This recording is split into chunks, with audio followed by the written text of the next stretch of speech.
How does PwC take your company to the leading edge? They bring the sharpest minds in tech to your team, so you can bring the ideas that will transform your business. They're passionate about your industry, so you can walk into any room with every advantage. And they're with you every step of the way, so you can know you're headed in the right direction. PwC builds for what's next, so you can get there now. Get started at pwc.com/US/leading edge.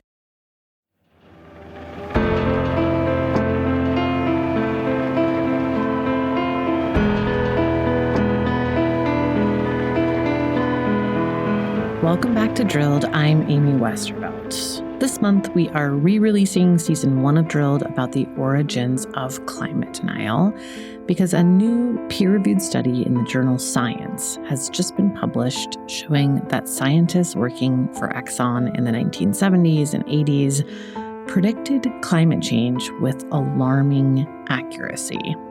I spoke with the lead author of that study, Jeffrey Supran, about how Exxon has been responding to it and whether they are adopting any particular strategy to counteract the study, especially given the wall-to-wall media coverage of it. The fossil fuel industry's approach to reshaping narratives on climate change is the focus of the episode you're about to hear as well. But first, here is Supran. How have you seen Exxon responding to this? What seems to be the narrative that they're going with?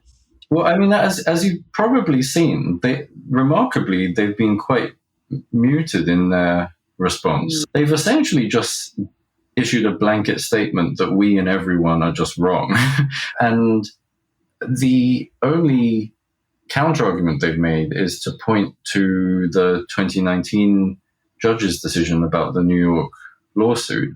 So, I mean, the latter is essentially a red herring because it's just pointing to some legal decision about a completely irrelevant, accounting issue. Right. In which the judge made very clear that he was not letting them off the hook for this. That's right. Stuff. That's right. So, yeah. I don't know. To me, I was like, why would you point to that ruling? It doesn't. It's a strange. I mean, and it's just like part and parcel of this sort of broader pattern of responding to science with spin, where it's weird to defend against a factual peer-reviewed argument with a legal decision about an irrelevant case, and then just kind of general claim that we're all wrong. The whole power of what we're doing here is that it's extremely straightforward. We just take their predictions, we plot them on a graph, we overlay historical temperatures, and then we test the overlap, both visually and statistically. And the numbers just speak for themselves and the graphs just speak for themselves. In that sense, this makes the Exxon new observations really airtight now. And, I hope just helps make it a lot easier for practitioners of all sorts to establish this history without really any room for criticism. Kind of helps remove room for rhetorical back and forth about this quote and that quote and things. These are the numbers, this was the data that they had in their hands. But I don't know. I'm constantly curious about the sort of the dynamic between this sort of data-driven approach and the more narrative-based journalistic one, that you've really pioneered. And I think the two are obviously complementary.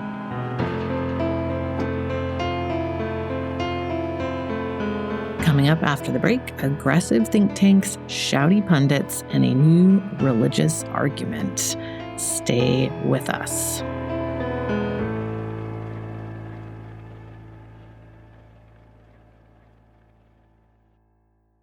The Abercrombie Kids Summer Sale is in full swing, with up to 50% off select styles for the season. Summer plans, vacation, and camp days are all covered with new dresses, shorts, tees, and swim. Abercrombie Kids has the summer staples they need and the looks that they want to wear. Shop in-store, online, or in the app. Offer applies to select styles as indicated. Discount applied at checkout online. Hey, it's Paris. You know I love sparkly things, right? Like stars. Duh. And thanks to Hilton and AutoCamp, I just slept under them.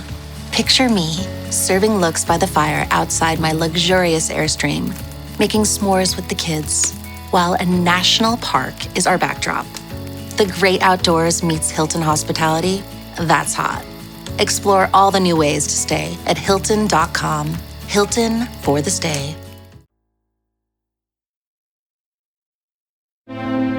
Previously on Drilled. I was on a radio show, 2 hours. They called and said, "Can you come in and talk about climate change?" Sure. And it was K-Talk Radio, 6:30 a.m. And I still remember this so well. And it was 2 hours of live TV, and they broke the call record. And everybody that called in was antagonistic toward me. Nasty. It was, "Oh, let me talk to that tree-hugging do-gooder kind of guy." And that's how the whole interview went. And I got done. I was like, why are they so angry? We learned in the last 2 episodes about the ways in which oil companies influenced the media. But they were spending tens of millions of dollars a year with PR companies, and that money wasn't just being used on op-eds and influencing editors. It was also fueling a broader social influence campaign. For the media strategy to work, fossil fuel companies also had to shift how people think. They did that by seeding an anti-science attitude amongst conservatives, continually pushing the idea that you can't have innovation or progress without oil, and also shifting how people thought about the connection between religion and the environment. That's not a scientific argument. That's a theological argument or, religious. I don't know what you do with that. Those who had the most to lose from climate legislation sat up and said, "It's war. We have to do everything we can to stop this thing." The idea is that fossil fuels become part and parcel of progress, the good life, economic gain, and jobs. Remember the ICE campaigns we covered previously? That social influence campaign began in the early 1990s, and it aimed to, as Kurt Davies put it, move people away from a sense of urgency around climate. One way to do that was to discredit climate science. The most extreme promoters of climate denial claim that climate science shouldn't even be called a science. Here's Steve Malloy, a drafter of the Victory Memo and founder of the website Junk Science, saying exactly that to me. Climate science quotes around science pretty quickly revealed itself to be also not science. And, the agendas were clear from the beginning. A great ally to oil companies in pushing this message were the dozens of conservative talk shows that sprang up in the 1990s. And that happened because conservatives and industry trade groups pushed the FCC to get rid of the fairness doctrine. It was sort of the net neutrality debate of the 80s. In 1985, pushed by industry lobbyists and various conservative groups, the Federal Communications Commission revoked the fairness doctrine. It was a policy that had been in place since the late 1940s. The Fairness Doctrine required broadcast license holders to both present controversial issues of public importance and to do so in a manner that was honest, equitable, and balanced, at least in the FCC's view. It was the original fair and balanced news. It wasn't a perfect policy, of course. It was fairly arbitrary and almost impossible to enforce. Still, as soon as it was revoked, we saw the rise of AM talk radio, dominated by far-right conservatives like Rush Limbaugh. Rush's show was a favorite outlet for social influence campaigns. In fact, it's in the ICE campaign plan to advertise regularly in his show. Rush would rile people up about liberal hoaxers trying to use this made-up global warming stuff to stop American business, and then he'd get them to sign up for an information packet to learn more. At which point the various oil companies and coal companies funding the ICE or other types of campaigns would send out essentially propaganda to these listeners. Now this message from the EIB Department of Protection from environmentalists. Right, enough of this bad press EIB is getting for what misguided commie-libs are calling our anti-species position. Even now, ladies and gentlemen, our scientists are in the field studying the mating habits of a rare species because we care about preservation. This rare species is the Arkansas broadbeard. Get ready. Shh, shh, shh. Listen to their mating calls. You can hear them now.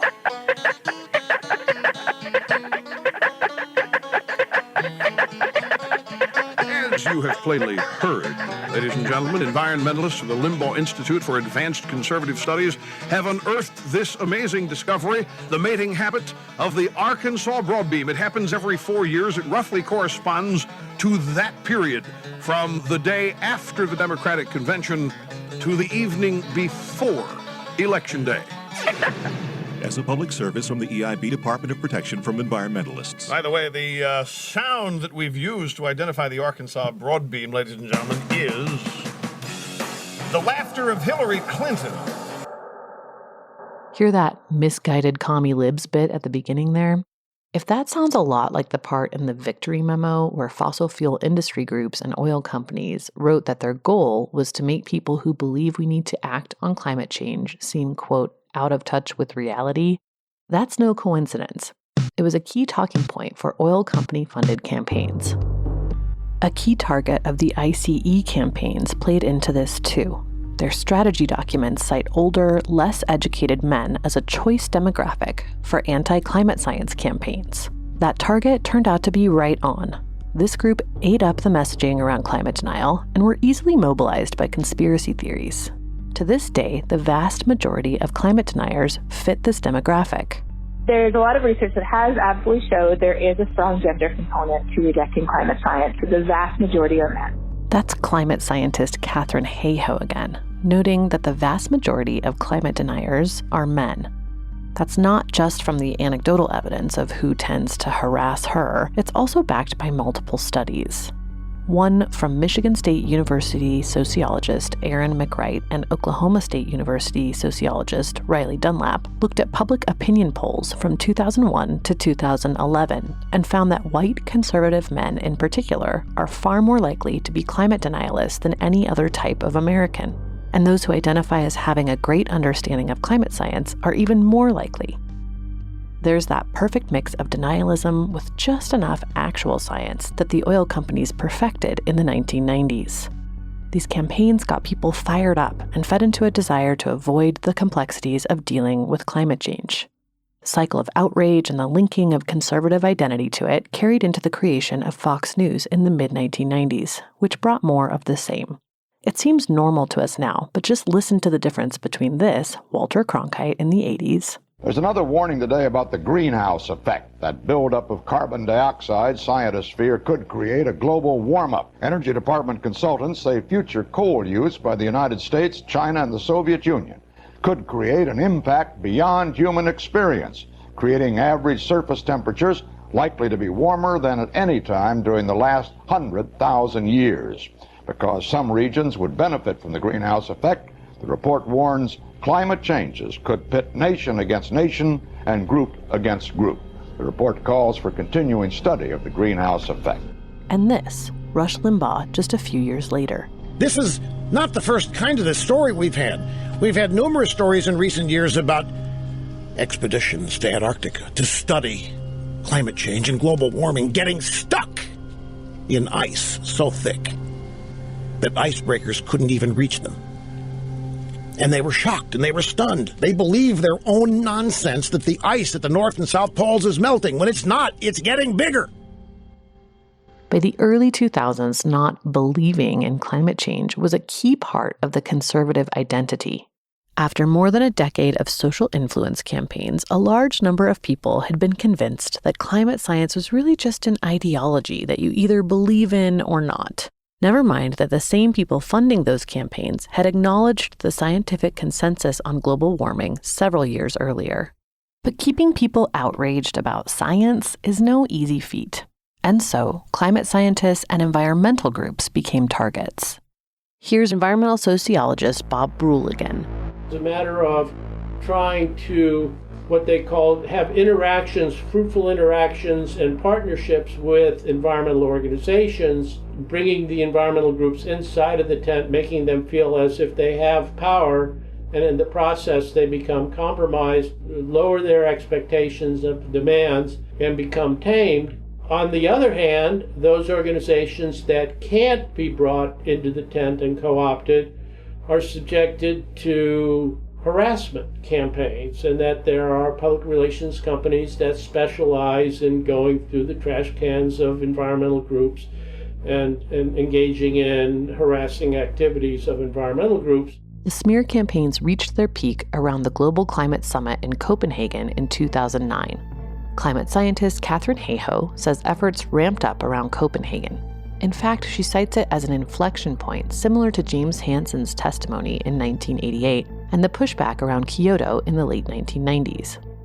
So starting in 1988, they had already mobilized the fossil fuel industry, the Koch brothers, all of those think tanks and dark money funded organizations. They had already mobilized to the extent that when Kyoto came along, they knew what to do. And it was dead in the water before it came home. But then with Copenhagen, they had Obama, and so they're like, this guy could actually make something happen. We don't have a Republican president. So they had to really pull out the stops. And when I say they, it was not just the U.S. I mean, the emails that were hacked from the scientists, that whole kind of ClimateGate thing, that was directly in preparation for Copenhagen, and it likely came from the Russians. I mean, there's no definitive answer yet, but it's more than likely, if you had to pick a country, it would be the Russians. The ClimateGate scandal involved the hacking of several scientists' emails, pieces of which were then released and linked together to make normal back and forth between scientists sound like some sort of nefarious plot to mislead the public. It kicked off a wave of harassment, and scientists with no experience with the limelight had their personal lives mined, exploited, and upended, all in an effort to discredit their field. Like the industry-backed media strategies, these cultural campaigns focused on influencing the influencers. In addition to pushing anti-regulation or climate denialist rhetoric, these campaigns also relied heavily on pro-oil propaganda. Here's Bob Brule on that. Literally, since after World War II, the fossil fuel companies have actively engaged in public relations campaigns to sell the automobile and fossil fuels as the American way of life and as the good life. And the idea is that fossil fuels become part and parcel of progress, the good life, economic gain, and jobs. And I have a unpublished report from Mobile that talks about how they seeded the collective unconsciousness with these ideas. Well, the pro-oil propaganda had been going on since Standard Oil first worked on cleaning up its reputation in the early 1900s. The 80s and 90s brought with them a new context. Reagan was the conservative answer to the 1960s social justice movements, and the backlash he brought with him was no accident. Conservatives had begun mobilizing on the war of ideas amid the 1960s protests, so by the time Reagan was elected in 1980, they were in prime position to capitalize on a Republican government. New conservative think tanks, many of them funded by fossil fuel interests, including Exxon, Koch Industries, and Peabody Coal, emerged in the early 1980s, and they behaved very differently than the mainstream think tanks, most of which were started by progressives in the early 20th century. In the same way that the new conservative media was bloated and angry where its predecessors had been straightforward and calm, this new breed of think tank was aggressive and opinionated, where the established think tanks had tended to be more scholarly and measured. I recently interviewed Ken Caldera, a longtime software programmer turned atmospheric scientist and one of the first guys to get into geoengineering a while back. When it comes to science, he says he likes to be the first at the party and the first to leave. But he's been thinking a lot about whether and how science contributes to social change. I don't understand how social change happens when it challenges the interests of a well-entrenched and powerful minority. And it seems to me that that's the central question of how that happens. And it's not climate science, it's political strategy. If you want to understand how to drive rapid social change, looking at the conservative movement from the 1960s to today is a great place to start. And a big part of that movement has been to quash environmental initiatives. One of its biggest successes has been to stop any real action on climate change. In addition to the think tanks and various messaging efforts, an increased push was made to tie conservative policies to religion during this time frame too, and climate change was a perfect issue for this strategy. While early conservative environmentalists had used religion and a biblical calling to be stewards of the planet as a reason to protect the environment, in the 80s and 90s, the religious argument changed.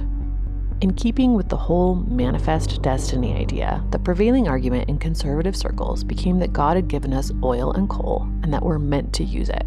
Here's our document guy, Kurt Davies, on that. The most outlandish quote on this is Fred Palmer, who was at Peabody Coal eventually, but was part of the ICE campaign. He was one of the chair of the ICE campaign. He's recorded in the late 90s by a television crew from Europe, and he says, when you step on the accelerator, you're doing the work of the Lord. This is God's plan to put the carbon dioxide in the atmosphere. And basically that he says that today. He's at Heartland Institute now. And there are a number of them that believe full-hearted, this is not deception. This is not like the paid tobacco scientists. They believe that oil and coal were put here in the United States by God for us to use. And I don't know how that's not a scientific argument. That's a theological argument or, religious. I don't know what you do with that. And here's that documentary he mentioned. You're doing God's work. Every time you turn your car on and you burn fossil fuels and you put CO2 in the air, you're doing the work of the Lord. Absolutely. That's the system. That's the ecological system we live in. Really solidifying this ideology in people's minds would require not just media and cultural influence, though. Exxon, the American Petroleum Institute, the Koch brothers, and their ilk would also need to get at the research and regulatory institutions with power. The lengths they've gone to are pretty shocking, and we've got some never-before-published information on how entrenched these companies are, from even county-level politics on up to the nation's most prestigious universities. More on that in the next episode. Next time on Drilled. They find just the right person who goes to the judge's country club, someone who knows his brother, and they wait until the right period of time, and then they make the approach. Drilled is produced and distributed by Critical Frequency. Reporting for this series was done by me, Amy Westervelt. Our producer and composer is David Whited. Our executive producer is Richard Wiles. Our story and concept consultant was Reka Murthy. Our cover art was designed by Lucas Lisakowski. You can find Drilled wherever you listen to podcasts. Please remember to rate and review the podcast. It helps us find new listeners. Thanks for listening. See you next time.